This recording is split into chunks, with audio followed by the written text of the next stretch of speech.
Travel and Things presents In Conversation With. I am your host, David Batsoffen, and today I'm joined by a woman who absolutely fascinated me when I first found her bio on the interwebs, as they say. She is, to quote, a polar and global guide, a birder, a photographer, a climatologist, a paramedic, an ALS instructor. And if you don't know what ALS is, we'll fill you in a little while. Her name is Claudia Holgate. Claudia, good morning. Welcome to you. Good morning, David, and it's lovely to be here. Thank you so very much for joining me. Now, you have an incredible, what's the word I'm looking for? Pedigree when it comes to all sorts of things. So should we just start at the top and work our way through them? Or should we start at the bottom and work our way back? Because I'm fascinated by this ALS instruction course that you teach. So I looked up ALS because I didn't know what it was. And it says advanced life support. But you and I both know that there is no advanced life on our planet. So are you waiting for the Martians to come to us so that you can help them get back to where they should be rather than hanging about here and making themselves stupid? Now, we go through extensive training on extraterrestrials, but this is really advanced life support for critical patients. So Right. I'm a critical care paramedic, and so I teach advanced cardiac and pediatric and trauma and wilderness life support. And the advanced part of it comes in that we do basically advanced techniques and we use advanced drugs. So the courses I teach are mainly to doctors, but also to some nurses and paramedics. And it's treating patients at an advanced level, either pre-hospitally or mostly in the emergency department. Okay. If you look back at Claudia Holgate in high school, for instance, look back at your 18-year-old self. What did she want to do? Is this the career path that she would have chosen? Gosh, what a question. When I was at school, I wanted to be a game ranger. Okay. That's what I wanted to be. I wanted to be a conservationist, and actually I'm kind of pretty much on that path. What happened was I spoke to friends of mine who were in the field, and they all said to me, don't do it. Because as a woman in the early 90s, you wouldn't be allowed to go out in the field. And this is actually a thread that's gone through quite a lot of my life. And so I didn't do the zoology and botany path. Instead, I went on the geography path. And a large part of that is due to, in fact, a teacher I had in Standard 9 who was really passionate about climatology. And he got us really excited about climate. And actually, it's for that reason that I'm a climatologist. So I went and studied physical geography. My master's, in fact, was in wetland science, wetland management. And then I became an academic, and my research swung back to climate, which has always been my thing. So I was doing research in climate change, and I thought that was where I was going to retire, was at university. As things happen, you have politics, and I had a new boss, and I was very unhappy. So one of my philosophies in life is that if I'm unhappy doing something, then I must change and I must go and do something else. Or you must kill the person that's making you unhappy. Yeah, but that process itself would make me unhappy. So anyway, in parallel to that, I always wanted to work in the Antarctic. And so when I'd finished my degree, I wanted to work as a meteorologist. and only to find out that the South African National Antarctic Program, guess what, wouldn't accept women. So that was shelved for a period, for a long period, and I went and did other things. So before I became an academic, I worked for government, for the provincial government. I did some work for the UN. I worked on greening the World Summit on Sustainable Development, some really exciting projects. Anyway, I went into academia, and everything in my life sort of runs in parallel. So in parallel to that, academic salary in those days was really shocking. So I had to have an alternative form of income. So I'd started up an environmental consultancy, and I had a whole lot of consultants working for.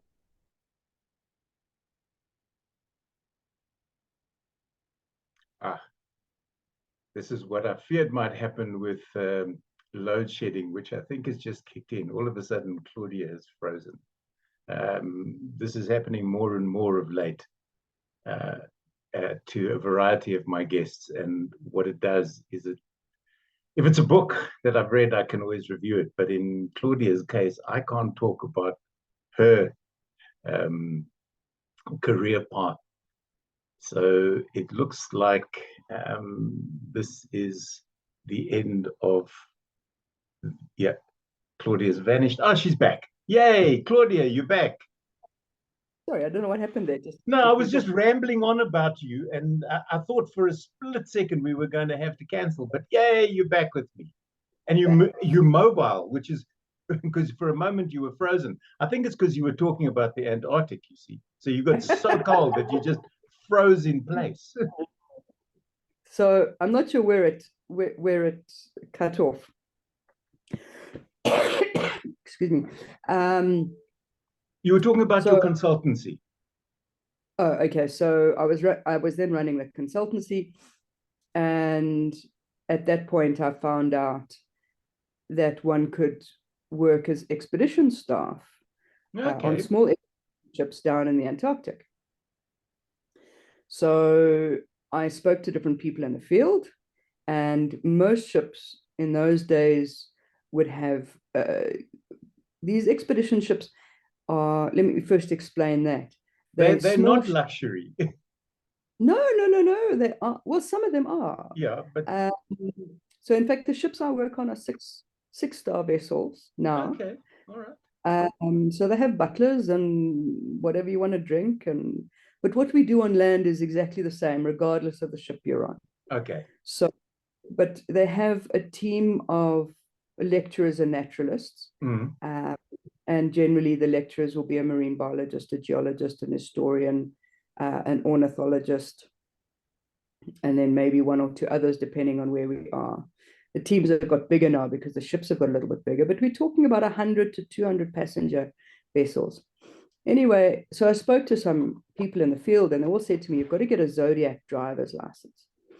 So I go, I've seen pictures of you in a Zodiac zipping about. So these Zodiacs, yeah, they're little rubber ducks. Yeah. But I'm from Johannesburg. I'm 600 kilometers from the nearest ocean. I've never been on a boat. Anyway, if that's what's required, then that's what I've got to do. So I went and found a place that would do skipper's training, and I went down to the coast and I did my skipper's training. It was quite funny, actually, because after the first day, so basically you get put on a boat and you've got to take this ski boat through the surf. It's terrifying. Which can be fun in itself. It can be if you know what you're doing, but I didn't know what I was doing. It's just terrifying.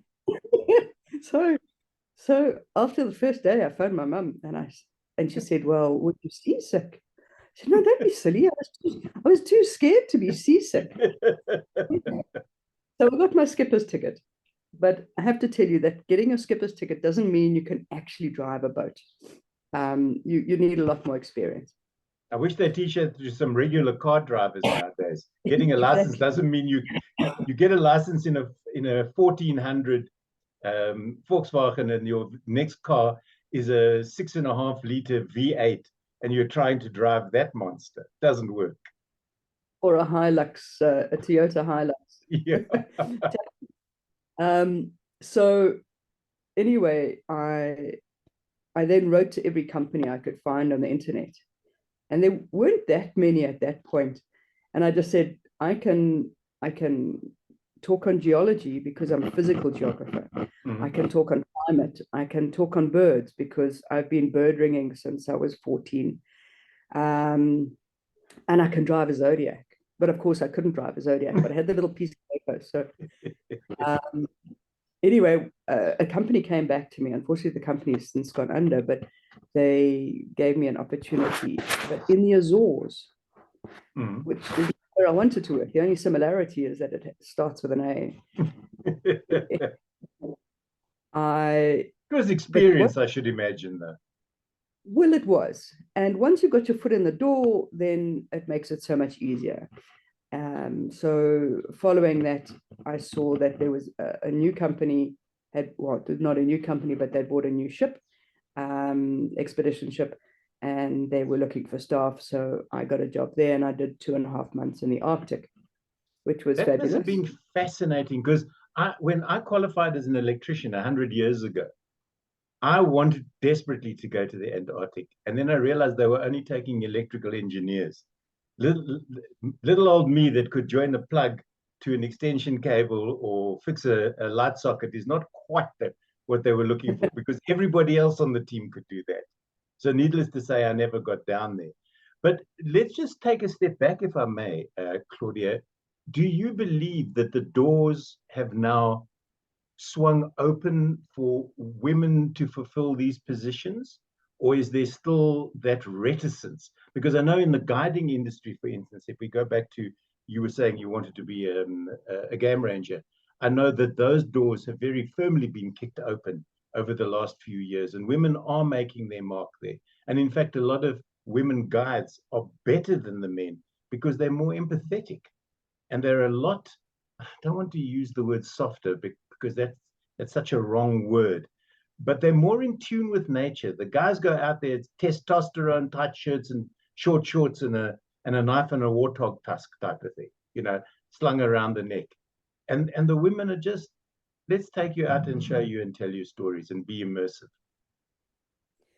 It has opened tremendously. So, I mean, if I now wanted to go down to work in the Antarctic as a meteorologist or a medic, that's a problem. In the expedition field, probably 50% of our team are women. It's interesting, however, as a colleague of mine did a bit of a survey and found that some of the women expedition leaders were being paid significantly less than their male counterparts. Right. Which I find fairly shocking. I've never understood those parameters. Why? Your qualifications are the same. You didn't have separate classes. You didn't come away with different qualifications. It's the same qualification. You're doing exactly the same job as the person standing next to you, be they male or female. Yet why is there this total disparity when it comes to salaries? And then the companies seem to be able to justify it. And I've never understood why. Yeah, I don't understand. Fortunately, the companies that I work for aren't like that, and they have a grid system of seniority. So you will know what you get paid. Yeah. There's a base, and then for every qualification, you get a bit more on top of that. So so it's not industry wide, but I was quite shocked when she came back to me and said, you won't believe this. So it's still out there, but Okay. Certainly I don't feel, from an employment point of view, discriminated against. Okay. Just as a matter of interest, do you specialize down south or have you been to the Arctic? Or don't you want to get eaten by a polar bear? I'm bipolar. In the nicest sense of the. Yeah. As a medical person, you see, you can get away with that. If I said in this conversation, or if I'd asked you the question, are you bipolar? there would have been some woke people out there who went, really, David, do you not know the woman's mental history that you have to bring it up on a Zoom chat? I know I work both poles. I do prefer the Antarctic. That's my probably, well, I did work for some period as the environmental and operations manager for the International Association of Antarctic Tour Operators. And Antarctica is really the place I want to be. Okay. But obviously we work in the summer. So I work December, January, February, or November, December, January, February down in the Antarctic. And then the Northern Hemisphere summer, I work up in the Arctic. So what is the temperature, the summer temperature on both poles? And then by comparison, what are the winter temperatures there? The coldest I've been into is -23, which I think pales into insignificance into what you guys experience. Yes and no. So actually, most of where we go in the Antarctic, we work on the Antarctic Peninsula, and actually that's we call it the banana belt. It's reasonably warm. So in summer, it averages about 0, maybe goes down to 5. So it's not so cold. Okay. If, Not for everybody. Well, you dress for it. Yeah. If we go down to the Ross Sea side, which is the other side of the Antarctic, we're much, much further south. And even in summer, basically the ship's thermometer stopped reading. It got down there. And we would throw a cup of hot water up into the air, and it was frozen by the time it hit the ground. Wow. So neat party trick, though. It was absolutely fantastic. So that's but that's a different experience. Up in the north, the Arctic is a lot milder than the Antarctic because the Antarctic is a continent surrounded by ocean. So it's got there's no moisture, very dry. Whereas in the Arctic, you've got this ocean surrounded by continents, and the ocean moderates the temperature. So because you've got a lot more moisture. However, we go much further north. So we'll go up to 82 degrees north, 90 degrees north is the North Pole. So we're basically 1,000 kilometers or so from the North Pole. And there the temperatures will be probably, -5. Remember, it's summer, so maybe -10. All of that obviously excluding wind chill, but so it's not that cold in the middle of summer. But we're out for a long time, so we've got to dress for it. I must say, there's times in the Arctic up north where I've just been so cold, where my hands just won't even work. It's just, it's been pretty miserable. It's almost one of those jokes, how cold were you? Yeah, exactly. How long does it take you to warm up? That's more important. Gosh, I don't know, a long time. Probably not that long because we weren't that cold. But as I when we're driving boats and things, you tend to get wet. Yeah, and the water freezes, and then you get really cold. This is what I love about people who climb on a game drive vehicle, be it early morning or early evening, and they get on, there's no jersey, because they go, oh, it's a brisk morning in the bush. And the moment that vehicle starts moving, they go, can we just go back so I can get a jersey, please? I'm freezing. Now, you spoke earlier, you alluded earlier to your birding, and I have to nail my colors to the mast here. Although I'm a wildlife photographer, I have an inordinate respect for bird photographers for 2 reasons. One, they have incredible equipment. Nobody goes on a birding safari with a cell phone. You all have cameras with big lenses, bigger than mine. And secondly, a lot of the birders have inordinate patience. They will sit in a hide for hours waiting for that shot.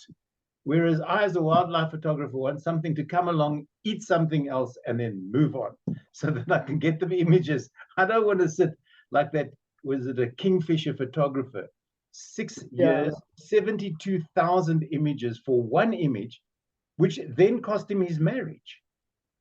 Oh, really? Yeah, his wife, I think, had enough. When she said, "Who's the other bird in your life?" And he said, "This kingfisher." She went, "That's it. You're out of here." Are you that type of birder, or will you take images as they present themselves? No, I take images as they present themselves. Look, I enjoy going into hides. Mm-hmm. I don't have the massive 600 or 800 prime lens.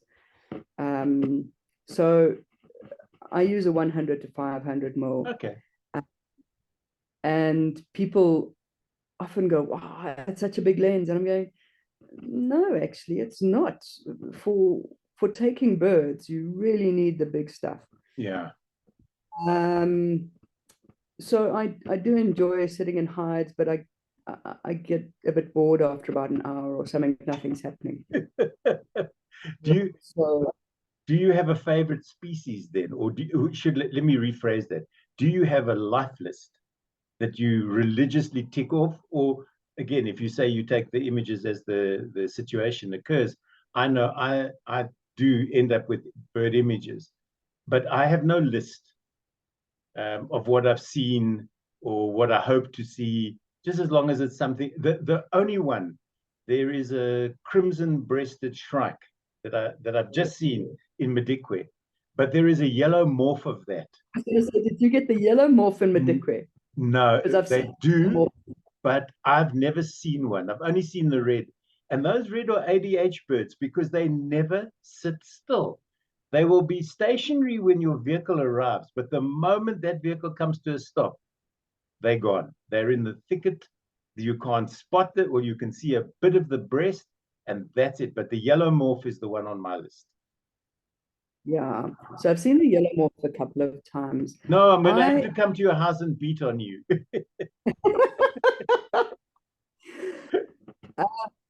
I enjoy birding, but I'm not a twitcher. So okay. I'm not going to get on a plane and go and fly down to Cape Town to go and see a bird that I'll see up in the north anyway. Yeah. Although I have some pictures of you lying on the ice, next to somebody, the two of you photographing penguins walking past. So that's the thing is, I'll give myself photographic challenges. Okay. So one of the challenges every Antarctic season is to take a good picture of penguins porpoising coming out of the water. Yeah. Because you never know when they're going to come out. and it's so fast. And one of the things about photography, and you'll know this, is you always want to take a photo at the eye level of your subject. So that often means that you've got to get on your stomach, and so I actually got some quite good photos. I remember that particular. I remember exactly where it was. So I'm always trying to improve on my photography. Yeah. And so whenever I go birding, I've always got my camera with me. Sometimes it's for ID purposes. We can't quite see what that bird is, so take a photograph, and you can always zoom in when you get home and look at its. Can I stick with the penguins for a moment? Because there was another picture of you sitting with your camera with a king penguin looking rather quizzically at you. Do you find that those birds are inquisitive generally and will come up to you if they don't know what you are or why you're there? Oh, absolutely. And that's the joy of the Antarctic. Okay, the king penguins are in South Georgia, which is a subantarctic island, but none of the wildlife is scared of you. Okay. So long as you don't make noise or move fast, They'll come up, they'll peck you. I've had penguin chicks sleeping on my lap. Now, the rules are that you can't touch the wildlife. Right. You can't touch them more than 5 meters, but they can come to you. So if you sit quietly, like in that photograph, they come to you, and you can have these amazing interactions with them. Things have changed a little bit now. There's a big threat of bird flu. Okay. We're really worried about bird flu getting down into penguin colonies, and then for people to be transmitting it from one colony to another, to be a vector. So we are IATA, all the tour operators have basically said we don't allow the wildlife to come close to us. So if it starts to approach us, then we need to move away. Okay. But generally, the wildlife is very curious. Just to we've almost come to the end of our time. It's amazing how quickly these conversations get from A to B. You mentioned before we started that your website is not active at the moment. But if people watching this want to utilize your expertise in a polar expedition, how do they find you? How do they contact you? So the easiest is just to send me an email. Okay. That's pretty straightforward because it's claudia@holgate.co.za. So there we go. It's as simple as that. And yeah, they're welcome to send me a message, and I'm happy to respond. Great stuff. Claudia, it's been an absolute joy chatting to you.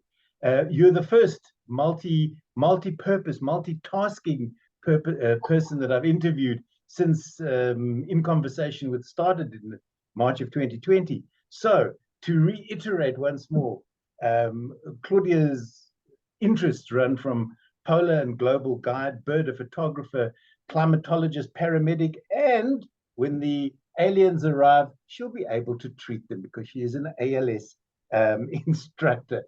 Claudia, once again, thank you so much for being a guest on In Conversation With. Thank you, David. Have a good day.